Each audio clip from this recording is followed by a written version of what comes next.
things are better left unknown. And I'll never find you here, 'cause no one's ever home.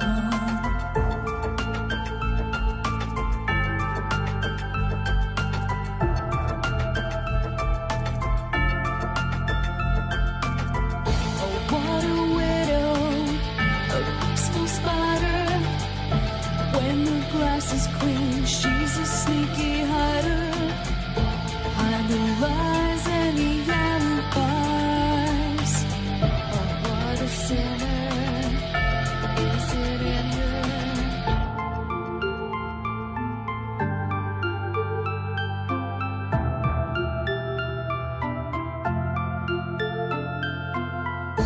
What's the truth in this riddle? Is love really just this simple? I can't seem to find my way in this world that never stays.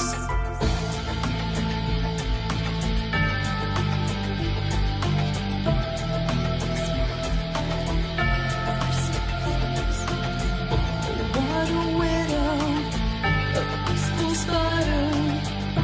When the glass is clean, she's a sneaky hider.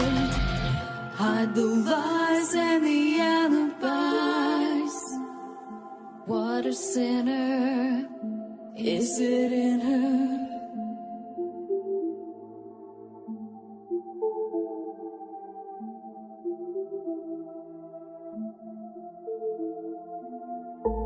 Is this real?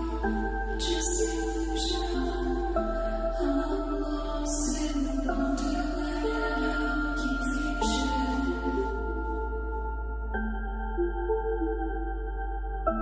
I'm lost in wonderland of confusion. Is this real or just illusion? Manifestation or a dark delusion?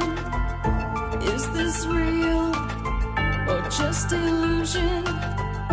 I'm lost in a wonderland of confusion.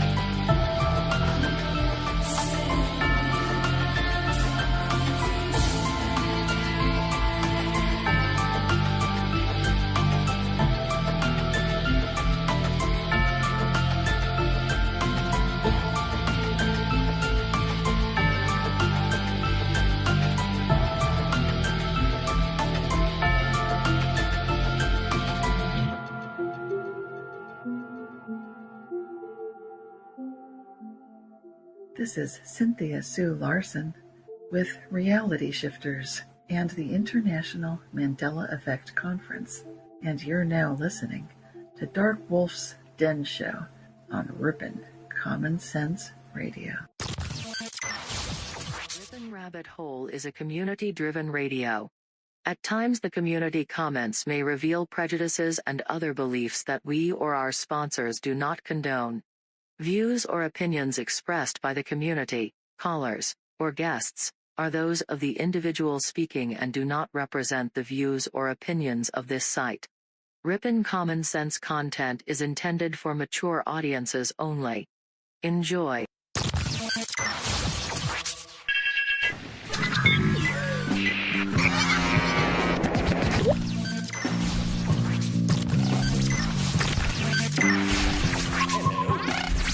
Hello. Introducing lasers. Hello.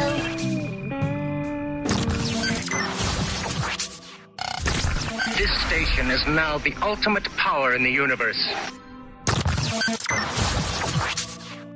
This is your man Meta, aka Propagate This Light, and you're now listening to Darkwolf's Den.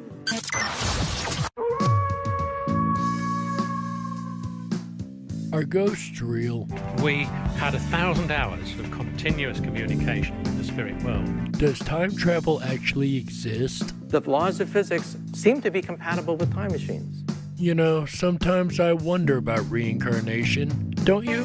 A 4-year-old boy in Adelaide, Australia, has told his parents that he used to be Britain's Princess Diana. What would happen if the world found out that aliens were real? I didn't say disclosure would be easy, but what is the alternative? To establish a space force as the 6th branch of the armed forces. We have so many questions and yet so little time, so to have you here, the pleasure is all mine. Coming to you from a secret mountain cave, hidden deep within the Idaho wilderness.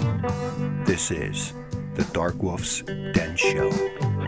Now, here is your host, Jerry Hicks.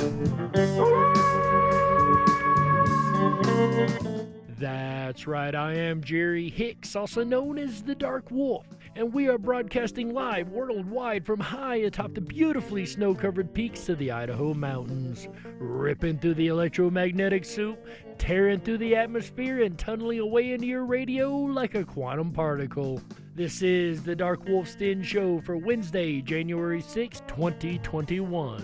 So whether you're on the edge of reality, the edge of the galaxy, or the edge of your seat, we're glad you chose us to be right there with you. Tonight, ladies and gentlemen, we're talking about the Science Delusion. That's right. A lot of scientists have gotten mixed up between science and scientism, and we're going to discuss the difference tonight, January 6, 2020, on the Darkwolf's Den Show. But first, today in history. Wow, I knew something didn't feel right. On this day in 1898, the very first telephone message was successfully sent from a submerged submarine. This achievement was made by Simon Lake, one of the pioneer submarine inventors. It is said that he was inspired after reading 20,000 Leagues Under the Sea by Jules Verne. And that is today's Today in History. And of course, I was looking for a science-based type today in history, and thank goodness I was able to find one. That was actually pretty cool because that was something that happened based on science fiction that becomes science fact, right? And that has happened quite a lot through history. If you look at the first show we did, our pilot episode of the Darkwolf's Den Radio Show, we talked about cryptids, and the whole point of that episode was to show that for many, many years there were creatures that are known today that were considered cryptids back then. Like the gorilla, right? The gorilla was considered a cryptid creature until 1902. And that's just one of many that science said could not exist and turned around and had to admit that it did. And this is nothing new for science, of course. If you've been following this channel for a while, you know that we have ripped a lot on science and especially dogmatic science. So I've said many times I agree with real science. Real true scientists are different than those that practice scientism. But I'm getting ahead of myself. It's rarely that a scientist comes out and calls out the rest of their field. But in 2013, a scientist named Rupert Sheldrake did just that. He went on a TED Talk and he spoke about the Science Delusion. And this TED Talk was, of course, subsequently banned, which made it now one of my absolute favorite TED Talks ever, of course. But tonight we're going to hear from Mr. Sheldrake, and we're going to talk about the Science Delusion. And guys, let me tell you, we're about to learn a lot about why I actually do what I do. This is why I preach so much and so heavily about dogmatism, scientism, and just the wrong way of doing science. They call a lot of us pseudoscientists, but as we're about to find out, what they practice is closer to pseudoscience than anything we've ever done. Ladies and gentlemen, without any further ado, may I present to you one of my heroes, one of my favorite scientists, ladies and gentlemen, Dr. Rupert Sheldrake. The science delusion is the belief that science already understands the nature of reality in principle, leaving only the details to be filled in. So the science delusion is the idea that science already understands the entire nature of reality, and there's just a couple things left they got to figure out, but nothing major, which, as we know, if you've listened to this show long enough, is absolutely false. But again, getting ahead of ourselves. This is a very widespread belief in our society. It's the kind of belief system of people who say, I don't believe in God, I believe in science. It's a belief system which has now been spread to the entire world. But ultimately, it is just that, a belief system. And it's merely trading out one belief system for another at this point, right? But there's a conflict in the heart of science between science as a method of inquiry based on reason, evidence, hypothesis, and collective investigation. Which I think we all can agree is real science. And science as a belief system or a worldview. Also known as scientism. And unfortunately, the worldview aspect of science has come to inhibit and constrict the free inquiry, which is the very lifeblood of the scientific endeavor. And unfortunately, as we have seen time and time again on this show, there is a narrative that is held by scientism. And even more unfortunately, that narrative has been maintained throughout a lot of scientific fields. And unfortunately, it's to the point now that if you find something that doesn't agree with the narrative, you just will not be allowed to be published by your peers or anyone else, and you will be ridiculed and pretty well laughed at and made a laughingstock of your field of interest, whether it be chemistry or astronomy or the worst ones about following the narrative, as we know from this show, is archaeologists. If you find something in archaeology that doesn't match the record or the given narrative for archaeology, you will be pretty well turned into a discredited hack and basically considered a tinfoil hat-wearing loon, even though what you found was absolutely true. It just didn't fit the narrative, and we find this over and over and over, time and time again. And again, if you listen to our shows for any amount of time, you'll see that this is pretty well practiced amongst pretty much all the scientists anymore. Since the late 19th century, science has been conducted under the aspect of a belief system or worldview, which is essentially that of materialism, philosophical materialism. And these sciences are now wholly owned subsidiaries of the materialist worldview. And materialism, for those who may not know, is the doctrine that nothing exists except matter and its movements and modification. In other words, if you can't pinpoint it as a particle or measure it with the equipment in which they have now, then it must not be real or true, which, as we know, is really, really a false statement in and of itself, because there's a lot of things that cannot be measured by this materialist worldview. But of course, anything that they don't agree with or doesn't fit their narrative, once again, we know is called pseudoscience and is discredited to the best of their abilities. Furthermore, for any scientific field to say that they have the end-all be-all answer to anything is nothing short of arrogant, because there's a lot of science that we just don't know, and that means there's a lot of technology that we haven't even dreamed of yet, that we'll be able to measure things that we haven't even imagined before. So for any scientific basis to say that, or scientific field to say that they've got it all figured out, or that even worse, that if it cannot be measured by their equipment, then it cannot be real, is nothing short of arrogant. What say you, Doc? I think that as we break out of it, the sciences will be regenerated. I gotta say, that is quite a positive view, and I do hope that is the case. And we are starting to see here in the latter years the breaking out of some of this materialism, and you've got shows like ours here that we fight against the materialist worldview every chance we get. What I do in my book, The Science Delusion, which is called Science Set Free in the United States, is take the 10 dogmas or assumptions of science and turn them into questions, seeing how well they stand up if you look at them scientifically. And the 10 dogmas of science, this is something that you guys hear me preach about constantly, is the dogmatism that is so prevalent amongst these scientific fields, and how bad that is for real science.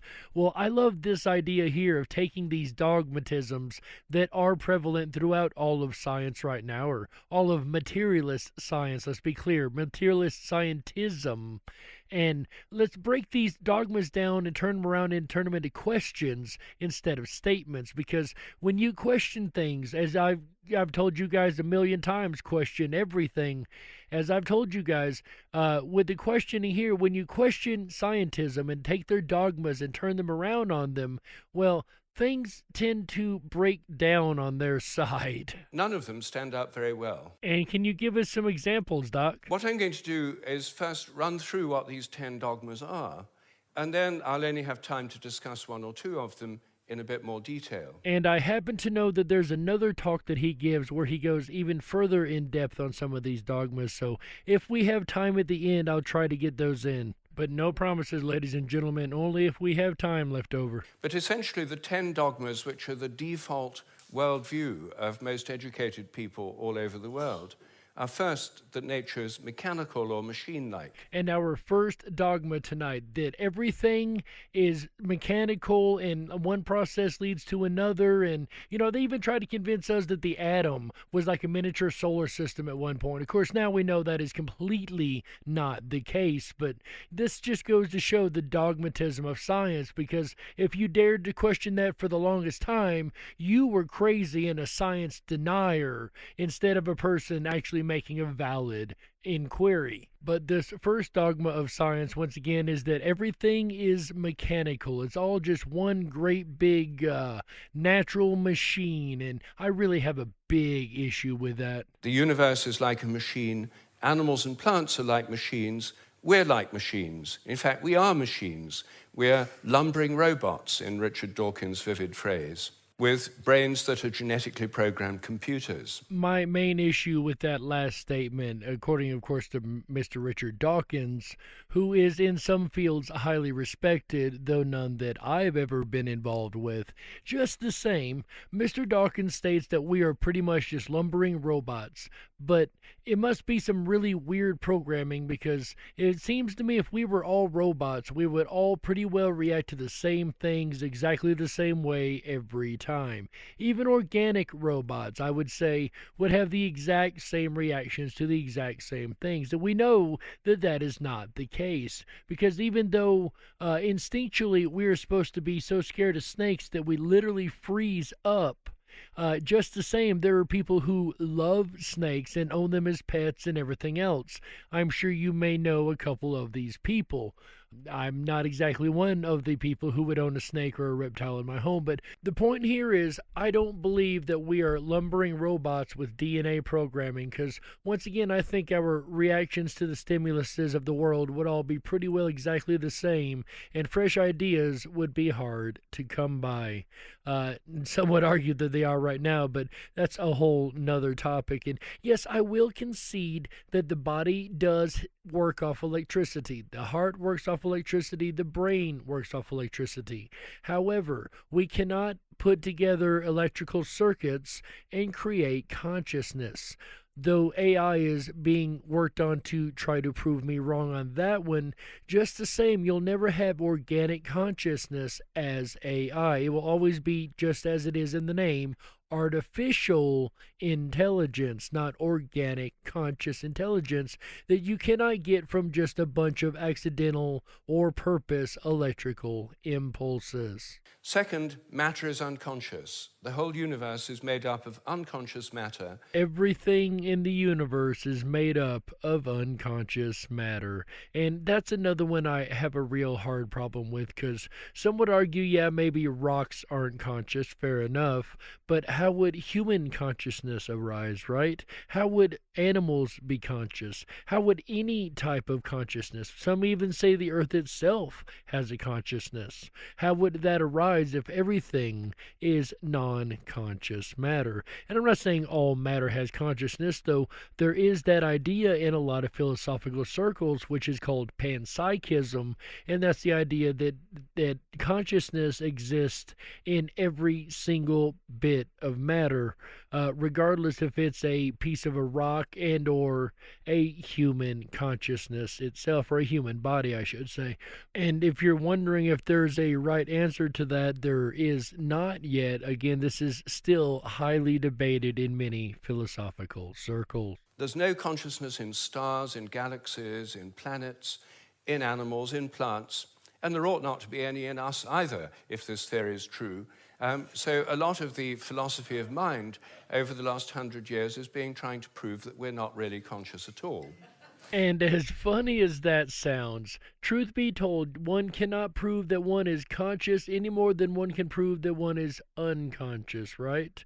I mean, we know we're conscious, but how would you prove it? How can you prove that you're not a brain 1,000 years from now, somewhere in a jar, just having a simulated experience within itself?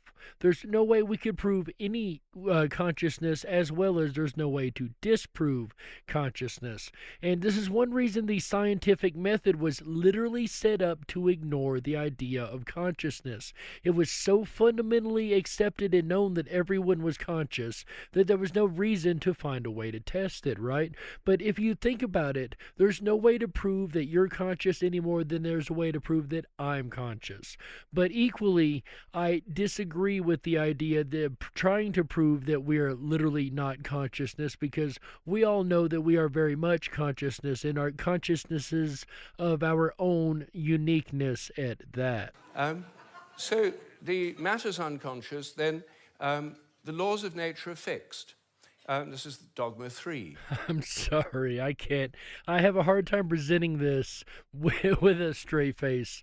Dogma number 3, the laws of science are fixed. And this couldn't be more true, actually, as we'll find in the second half. But the laws of science are fixed. That doesn't mean they're constant. That means they're fixed. The laws of nature are the same now as they were at the time of the Big Bang, and they'll be the same forever. Not just the laws, but the constants of nature are fixed, which is why they are called constants. And once again, stick around for the second half, as we're going to hearken back to this one. Dogma 4, the total amount of matter and energy is always the same. It never changes in total quantity, except at the moment of the Big Bang, when it all sprang into existence from nowhere in a single instant. And I still don't understand how one can take absolutely nothing and then all of a sudden get everything, not just something, but everything in the entire universe.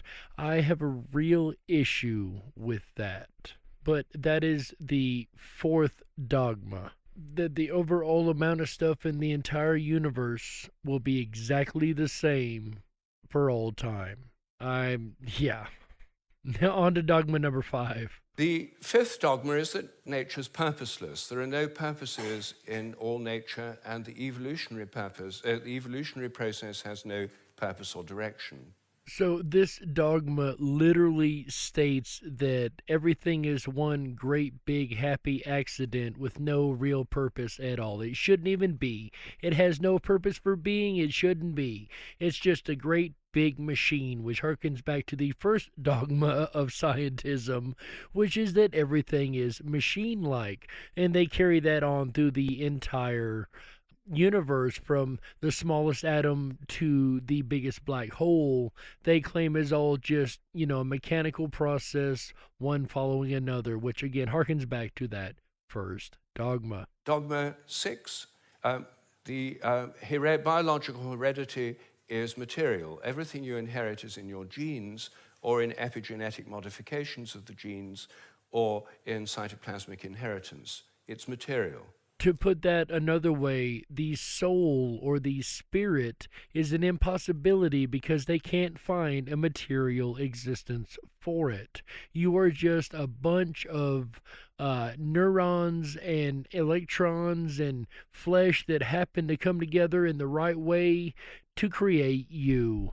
You are just, again, one more of those happy accidents of the universe, and there is no real soul or consciousness to be had. That is the sixth dogma of science. Understand, I want to be clear, these are not things I believe. These are what scientism believes. This is why I do the shows that I do, and why I rail so hard against dogmatistic science is because it is not real science. It is scientism parading as science. It is nothing more than narrative. On to dogma number 7. Dogma 7, memories are stored inside your brain as material traces.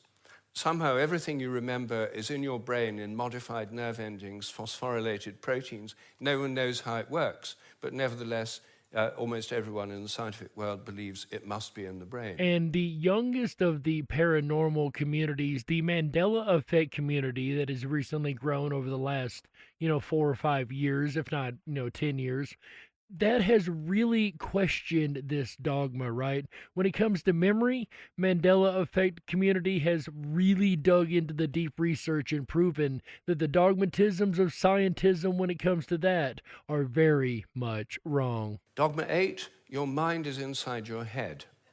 All your consciousness is the activity of your brain and nothing more. This is another dogma that really gets under my skin because I've seen a lot of things in this world that I cannot explain. A lot of things that happen from one's mind. Yes, I have seen some crazy stuff manifest. I personally have manifested things. Now, let me ask you how a bunch of electrochemical signals can create manifestation. Furthermore, let me ask you how a bunch of electromagnetic signals could create a unique mind in each individual person. If this is the same robotic processes from Dogma 1, the same mechanical processes over and over and over, and the other dogma that pretty much stated that we're lumbering robots, we are that very much an accident, a happy accident, and it's funny how they love their happy accidents and call us the pseudoscientists, right? But this dogma here just really gets under my skin because I don't think anybody would agree that the mind, at least nobody listening to this show, would agree that the mind is just a happy accident of the brain. Go ahead and put a 1 if you think it is the case, that the mind is just a bunch of electrochemical reactions making us think that we're conscious and thinking and have awareness, right? Go ahead and put a 2 in the chat room if you think that it's bollocks. There's no way that our mind and our thoughts and our real consciousness is anything more than a bunch of electrical signals. Dogma 9, which follows from Dogma 8, psychic phenomena like telepathy are impossible. Your thoughts and intentions cannot have any effect at a distance because your mind's inside your head. Therefore, all the apparent evidence for telepathy and other psychic phenomena is illusory. People believe these things happen, but it's just because they don't know enough about statistics, or they're deceived by coincidences, or it's wishful thinking. And like I just said a moment ago, I think that is absolutely wrong because I personally have manifested things. I personally have seen psychic activity. I personally have seen mind over matter. I personally have seen many things that already dogmatic scientism has said cannot happen or cannot be. It is impossible. It's just a bunch of coincidences and illusions. Well, I know illusions, guys. I know illusionists. I know a little bit about magic. And let me tell you, when it comes to illusion, there's illusion, then there's things that regular dogmatic science cannot explain. And we know that for a fact. A lot of us have witnessed and experienced things that we know are beyond the realm of what they would consider normal. Even though, once again, they call us the pseudoscientists, what they use to consider normality in these cases is very much pseudoscience. And I could go on for hours about this, but I do, don't I? That's what I pretty much base a lot of this show on, is fighting pretty well that dogma amongst many. And ladies and gentlemen, number 10 on the list of dogmas practiced by scientism. And Dogma 10, mechanistic medicine is the only kind that really works. That's why governments only fund research into mechanistic medicine and ignore complementary and alternative therapies. Those can't possibly really work because they're not mechanistic. They may appear to work because people would have got better anyway, or because of the placebo effect. But the only kind that really works is mechanistic medicine. Well, this is the default worldview, which is held by almost all educated people all over the world. It's the basis of the educational system, the National Health Service, the Medical Research Council, governments, and it's just the default worldview of educated people. There's so much to break down here. Oh my goodness. So, oh man, and there's the music for the break too. So I'm going to try to go quick. First, placebo effect, guys. That is mind over matter. That is literally called mind over matter. They say the mind is creating the effect in the body. So how can they point back to mind over matter when, remember, your mind is just a happy accident of the brain to begin with and doesn't really exist? And yet they call us pseudoscience, but they reference back to their own dogmatisms and their own theory taught as fact. And with that, ladies and gentlemen, another fact that is sad but true is we have to go ahead and take a break right here. So we will be right back with the second half of the DarkWolf's Den Show and the Science Delusion right after these messages. Don't you touch that dial. We gotta stoke the fires and run off the men in black. Don't touch that dial. We'll be right back.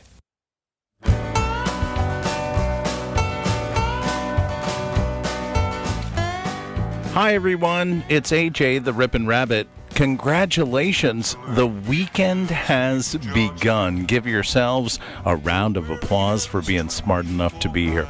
Are you enjoying tonight's Darkwolf's Den Radio Show, Dogmatism, Part 1 of the Science of Delusion? I know I am. If you are and you haven't done so already, please make sure to thumb up that video, hit that subscribe button, and ring that bell. You'll get our notifications every time we go live. Our weekends around here start on Wednesday nights, and Jerry kicks it off right. He'll be back again tomorrow night, Thursday, January 7th, as Part 2 continues with Consciousness. Again, all shows start at 7 p.m. Pacific, 10/9 Central, so be here or be square. Then Friday night, I'll return with the Rippin' Rabbit Hole live show with a look at futurists. Explore with me the life of futurists and see what some have seen as the future. That rabbit hole goes deep, so join me Friday night, January 8th, 2021. Can you believe it? It's already the 2021. Then Saturday night, we'll kick off Subconscious in a continuation of tomorrow night's Consciousness. It's going to be a good journey down the rabbit hole through the power of the subconscious. Saturday, January 9th, 7 p.m. Pacific, 10/9 Central. Then we'll end out the weekend right Sunday night with a look at Serpent Mound. Ooh, I'm excited about this. We'll explore the rich history of the Serpent Mound and the symbolism that it's left behind, and that'll end out our weekend right Sunday, January 10th, 2021. So that's a look at the weekend ahead for you here to explore on the very best of common sense radio, the Rippin' Rabbit Hole. Please make sure to hop on over to rippinrabbithole.com and sign up for your backstage pass. It's absolutely free to do so. You can find the DarkWolf's Den Show group there, which has a bunch of interesting features where you can even suggest topics. It's a lot of fun, where the conversation continues at the rippinrabbithole.com. I'll see you there. As we return now back to the DarkWolf's Den Radio Show, Wednesday, January 6th, 2021, with a look at the Science of Delusion. Part 1, Dogmatism. Ow! Your weekend has begun. The longest weekends on radio, the Rippin' Rabbit Hole.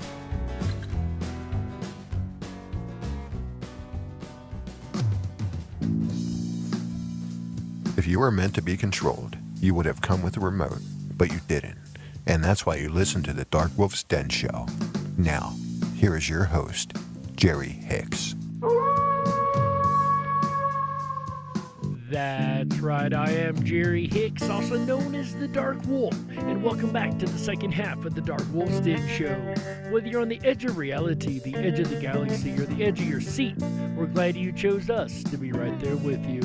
Tonight, ladies and gentlemen, is Wednesday, January 6th, 2021, and tonight we are discussing the Science Delusion. That's right, the difference between science and scientism. And before we get back into things, I had an experience the other day that you guys might have actually had sometime along the lines too.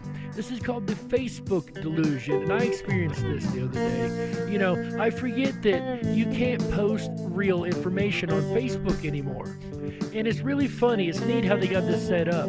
So these companies like New York Post and different companies like that write these fake news articles. Then they put them out, and when they're questioned, they're also the fact checkers. So they let their own stuff through and censor anything they don't agree with and call it false, right? Well, I get sick of being censored. What about you guys? I know it really bothers me a lot.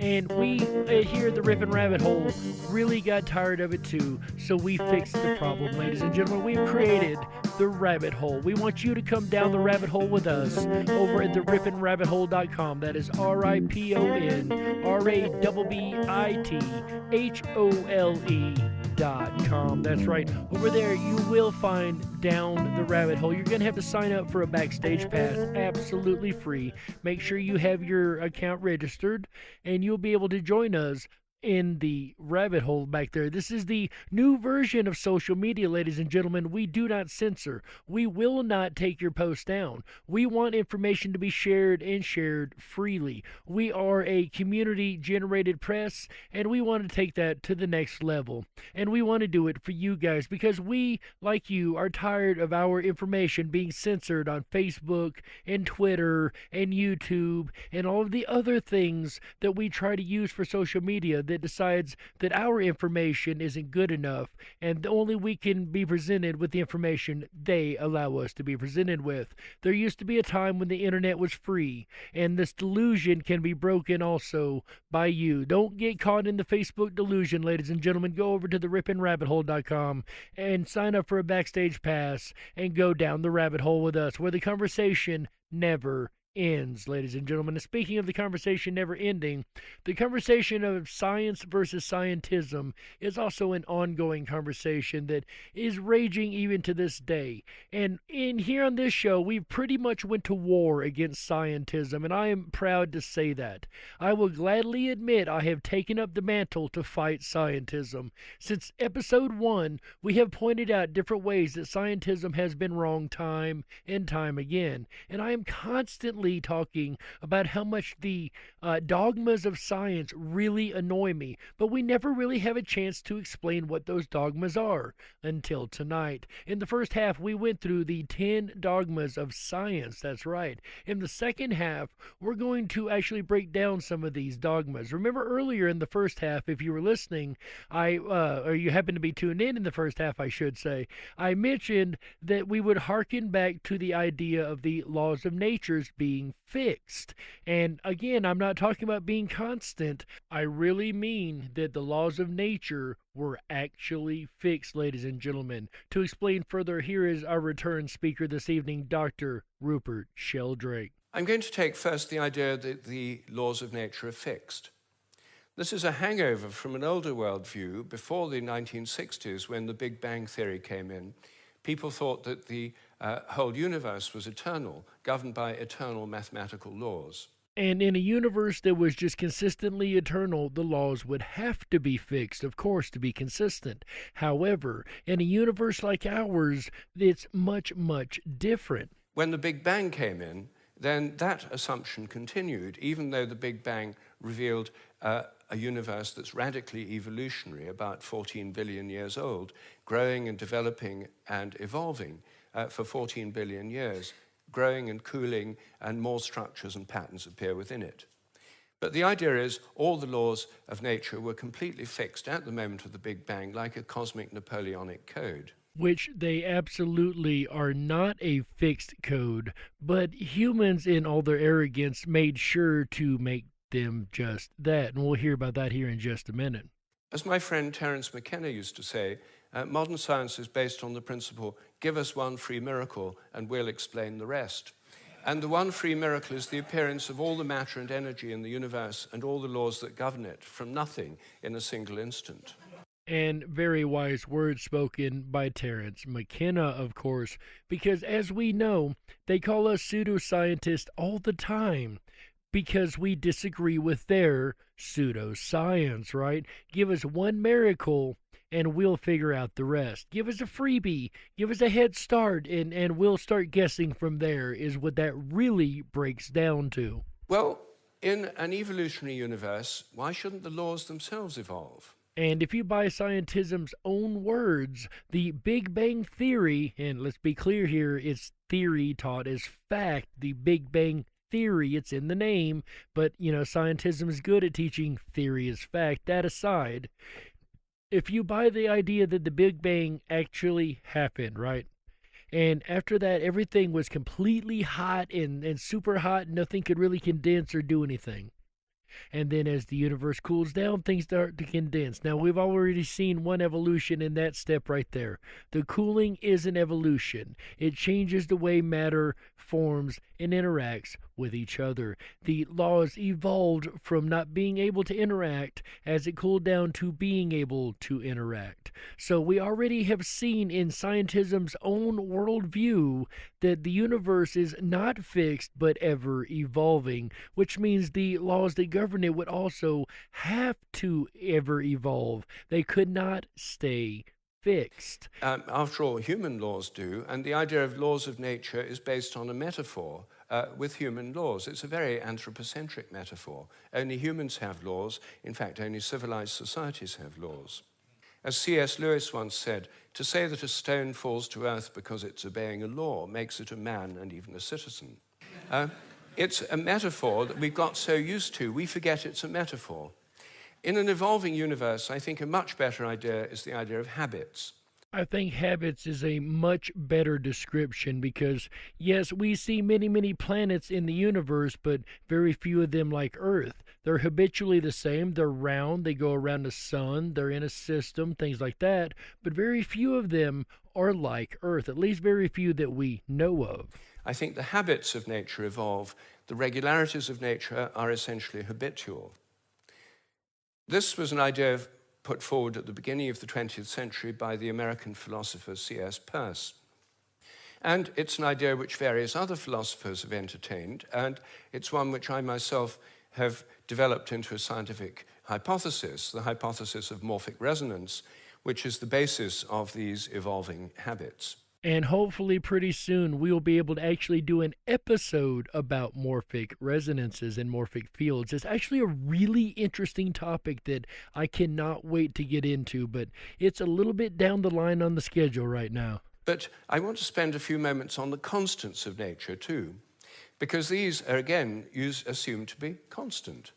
Things like the gravitational constant, the speed of light, are called the fundamental constants. Are they really constant? Before we get the answer, go ahead and put in the chat room what you think. Put a 1 if you really believe what science and scientism says, that the gravity constant and the speed of light is continuously constant. It's never changing. It always is, was, and will be the same. Or put a 2 in the chat room if you think there might be something fishy going on here. They might not be what they seem to be. And put a 3 in the chat room if you really don't care what the speed of light is, as long as you're able to see where you're going. Well, when I got interested in this question, I tried to find out. They're given in physics handbooks. Handbooks of physics list the existing fundamental constants, tell you their value. But I wanted to see if they'd changed, so I got the old volumes of physical handbooks. I went to the Patent Office Library here in London, and they're the only place I could find that kept the old volumes. Normally people throw them away when the new values come out. They throw away the old ones.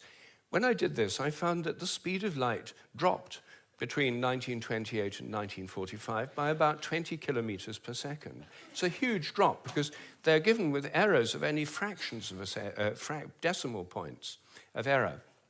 And yet, all over the world, it dropped, and they were all getting values very similar to each other with tiny errors. Now, how interesting. All the scientists were getting kind of the same numbers, but not really.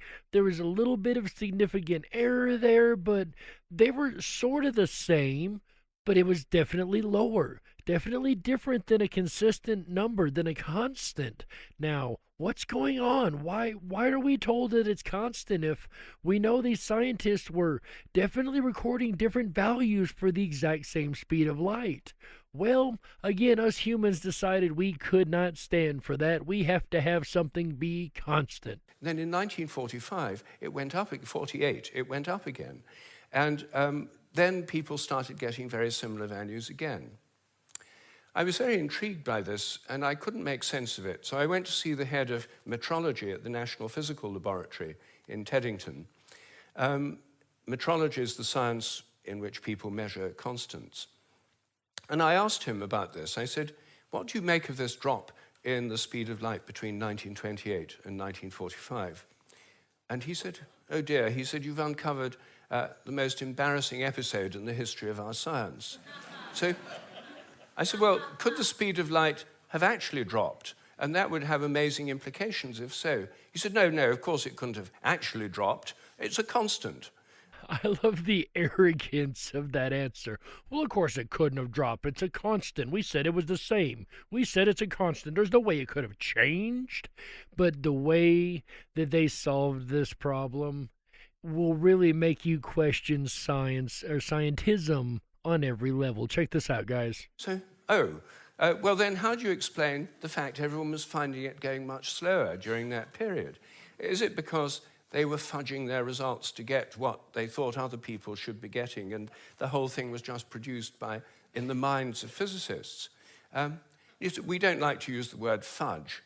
I said, well, what do you prefer? He said, well, we prefer to call it intellectual phase locking. Oh, of course, intellectual phase locking. Right. So I said, well, if it was going on then, how can we be so sure it's not going on today? And that the present values are produced by intellectual phase locking.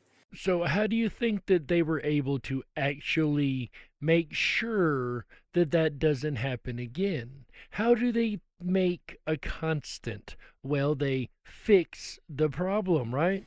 And he said, oh, we know that's not the case. I said, how do we know?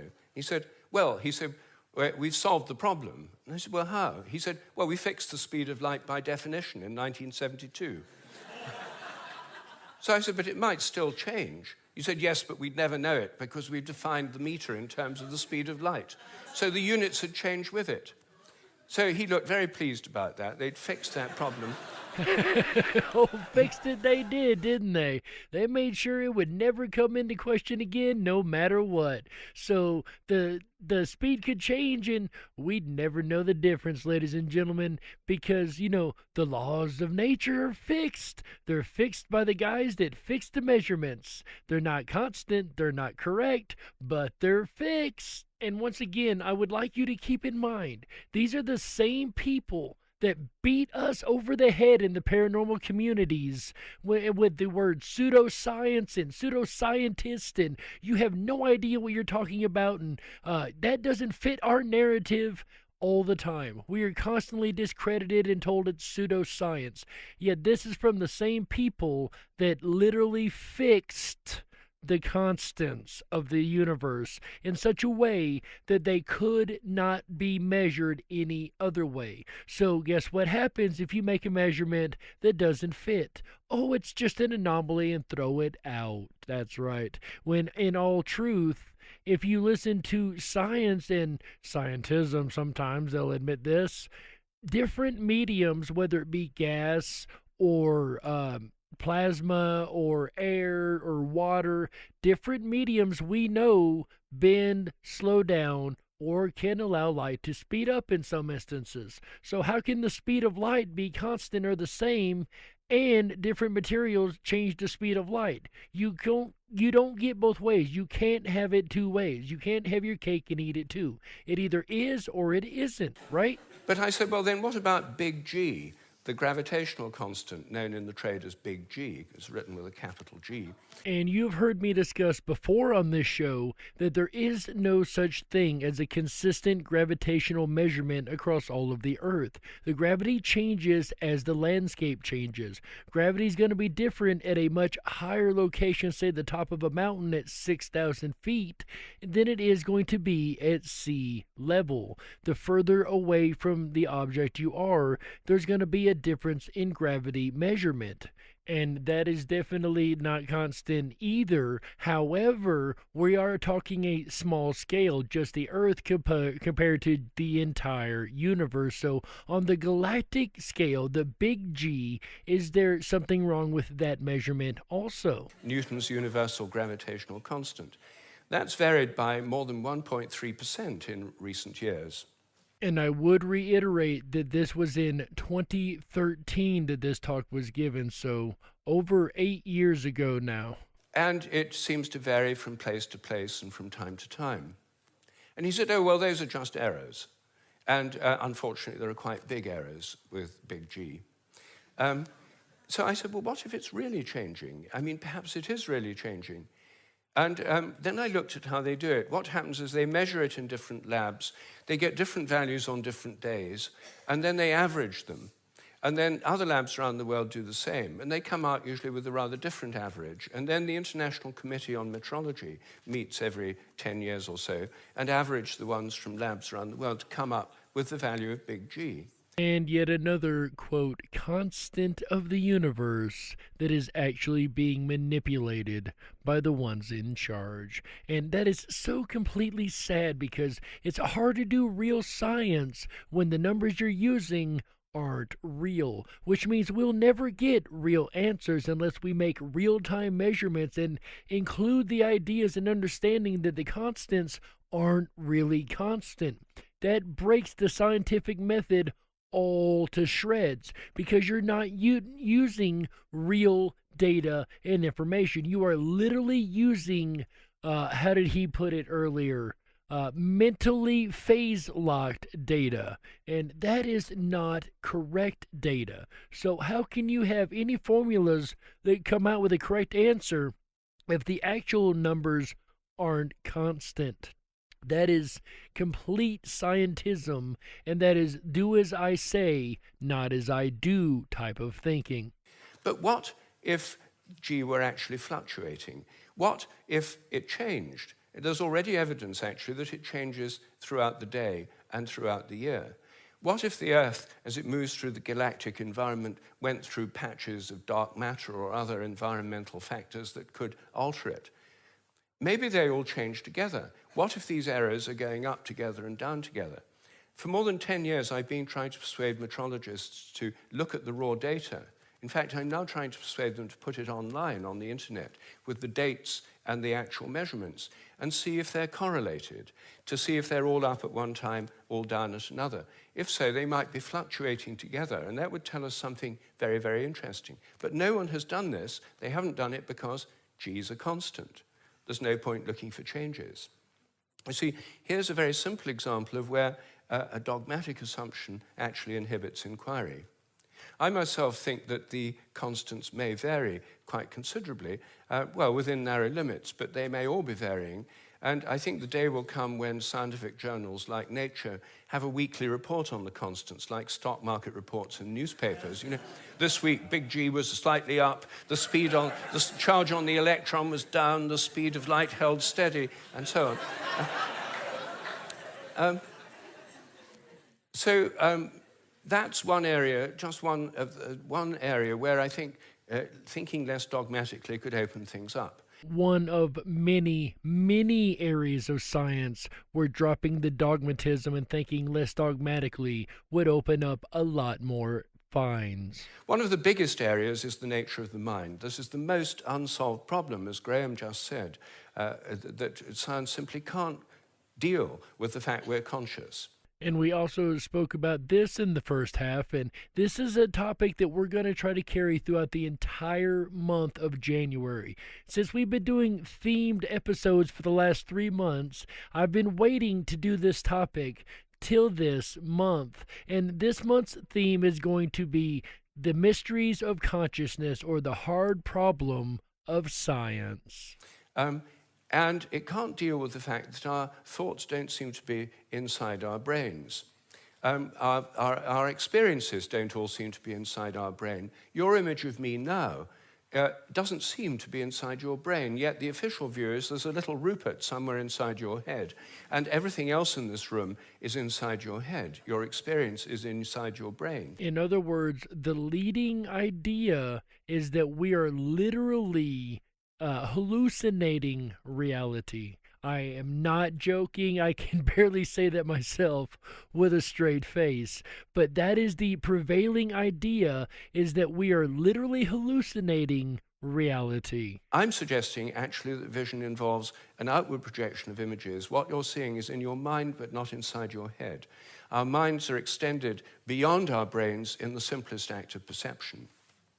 I think that we project out the images we're seeing, and these images touch what we're looking at. And I know right now some of you are thinking, this sounds like utter and absolute absurdity, that we reach out into the environment and touch it with our minds or brains, or we literally project into the environment. I know some of you are thinking this is absolutely bonkers. There's no way Jerry has finally fell off his rocker this time. Well, no, because it actually explains something that has happened to every last one of us. If I look at you from behind, you don't know I'm there. Could I affect you? Could you feel my gaze? There's a great deal of evidence that people can. Have you ever had that experience? Go ahead and put a 1 in the chat room. If you experienced the feeling of somebody staring at you, you turn around to find that there is somebody staring at you. Go ahead and put a 1 in the chat room if you've experienced that. Put a 2 in the chat room if you've never experienced anything like that at all whatsoever. And go ahead and put a 3 in the chat room if you would like to experience it, but really have gotten confused when I said the word consciousness earlier. And for those listening over on rippinrabbithole.com's radio player or around the world live on your radio, do be sure, if you'd like to interact with us, to come on over to the YouTube channels, either the Darkwolf's Den Show or the Rippin' Rabbit Hole over here, and we would love to have you live in our audience, in our chat audience over here, to hang out with us as we broadcast each week. And for everybody listening, whether you're on the YouTube or the radio worldwide, I can feel you staring at me right now. The sense of being stared at is an extremely common experience, and recent experimental research suggests it's real. Animals seem to have it too. I think it probably evolved in the context of predator-prey relationships.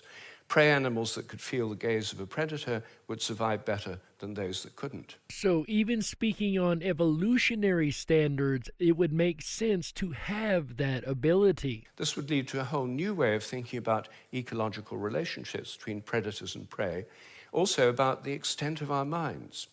If we look at distant stars, I think our minds reach out in a sense to touch those stars and literally extend out over astronomical distances. They're not just inside our heads.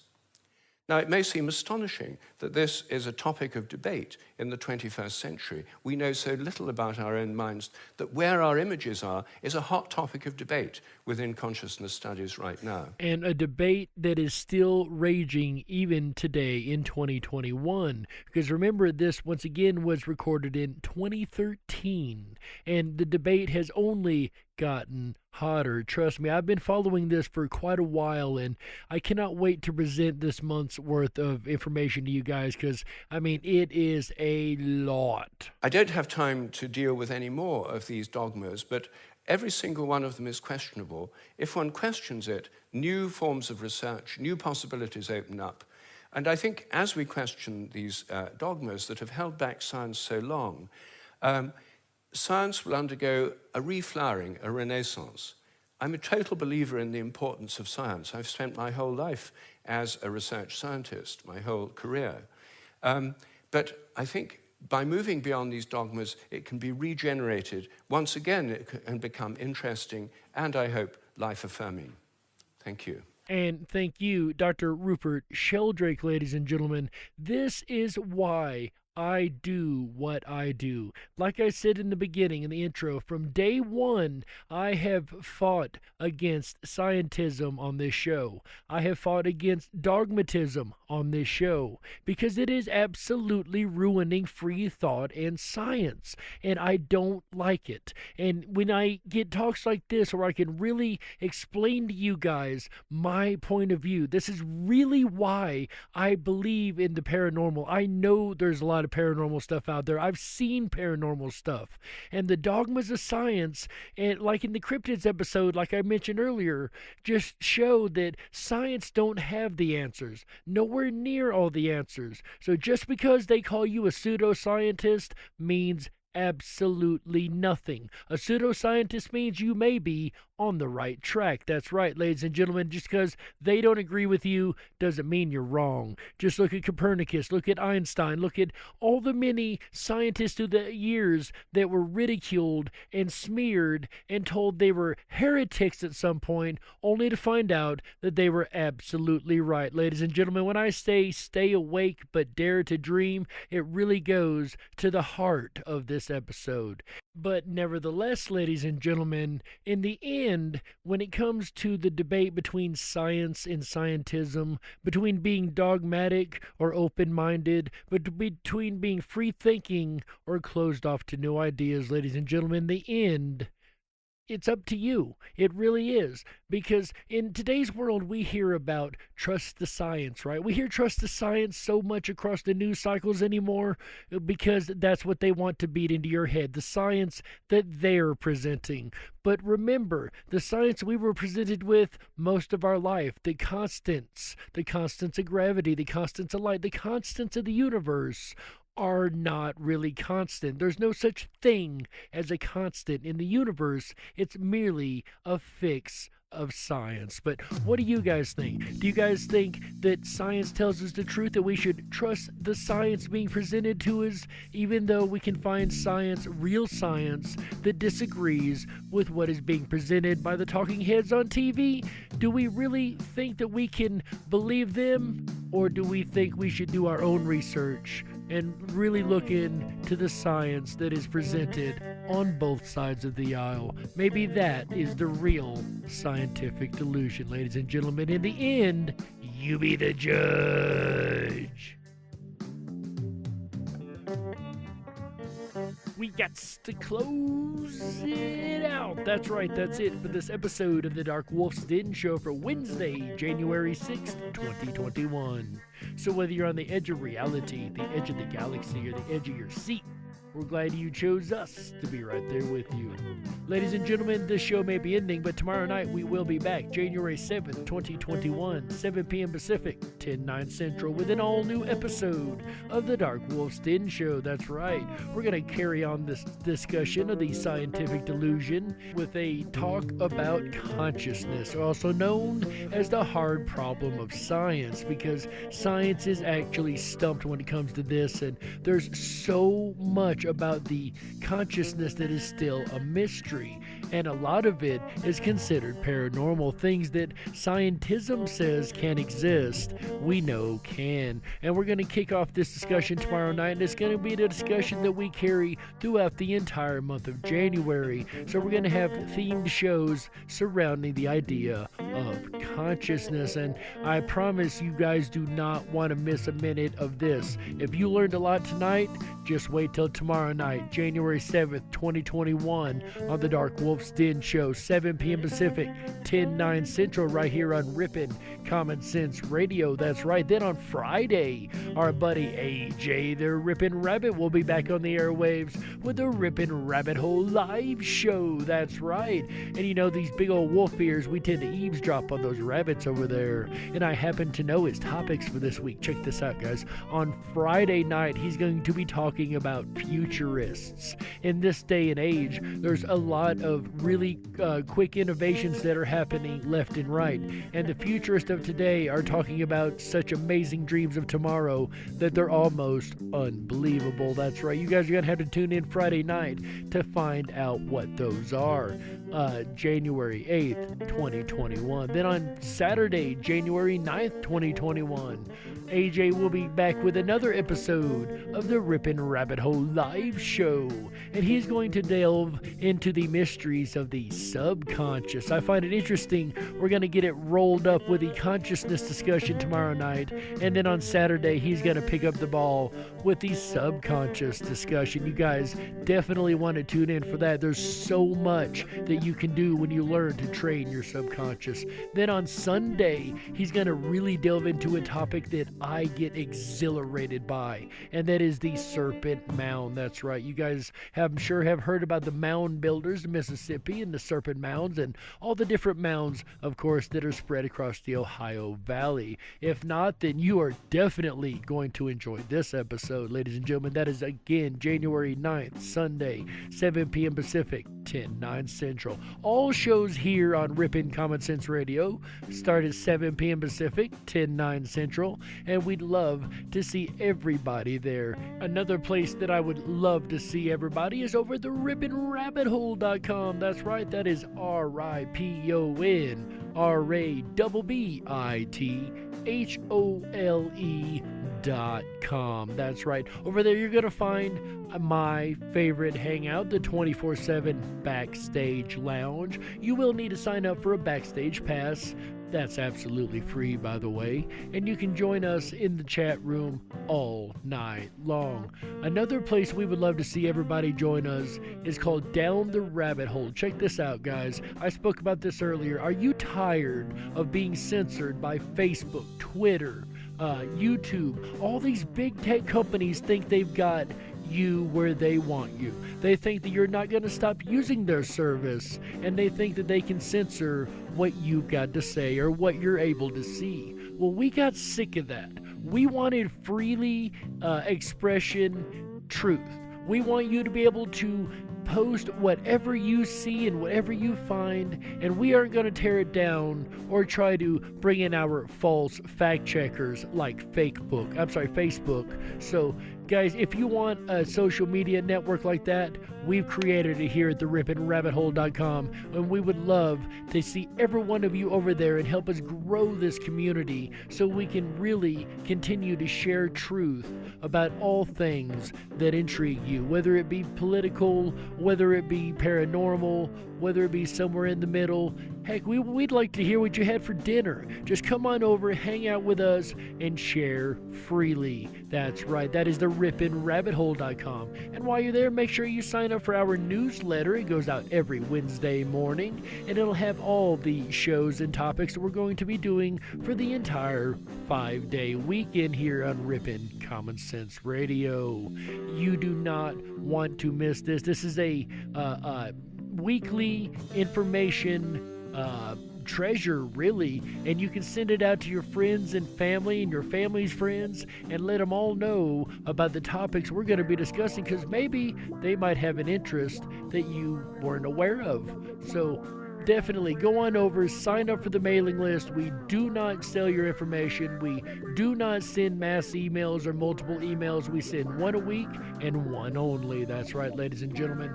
And speaking of one, there's only one of us Dark Wolves, ladies and gentlemen, and we have to get out of here. So on behalf of our amazing mod teams over in the YouTube chats, on behalf of Chick Mandela Effect, Michael Musco, AJ the Rippin' Rabbit, and everybody at Rippin' Common Sense Radio, we thank you for being here. And remember, until tomorrow night, ladies and gentlemen, stay awake, but dare to dream. How? Yeah. Good night, everybody.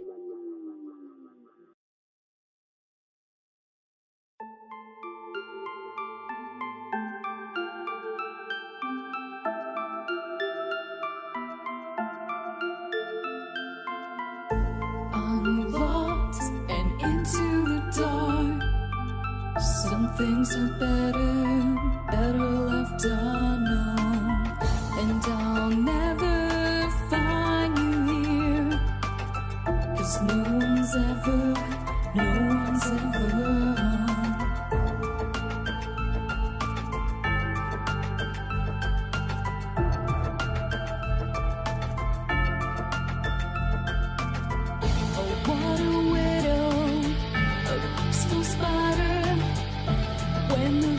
glasses queen, she's a sneaky hider. Hide the lies and the alibis.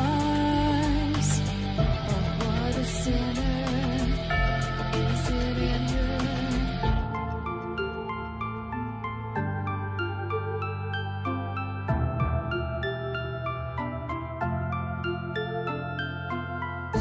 What's the truth in this riddle? Is love really just this simple? I can't seem to find my way in this world that never stays.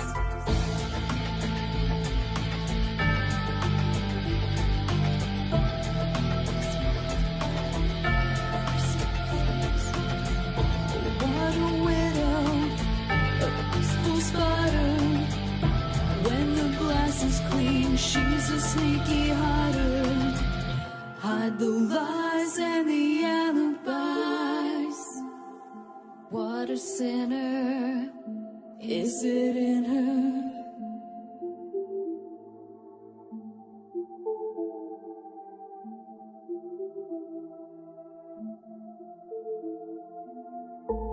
Is this real? Just illusion? I'm lost in wonderland of confusion.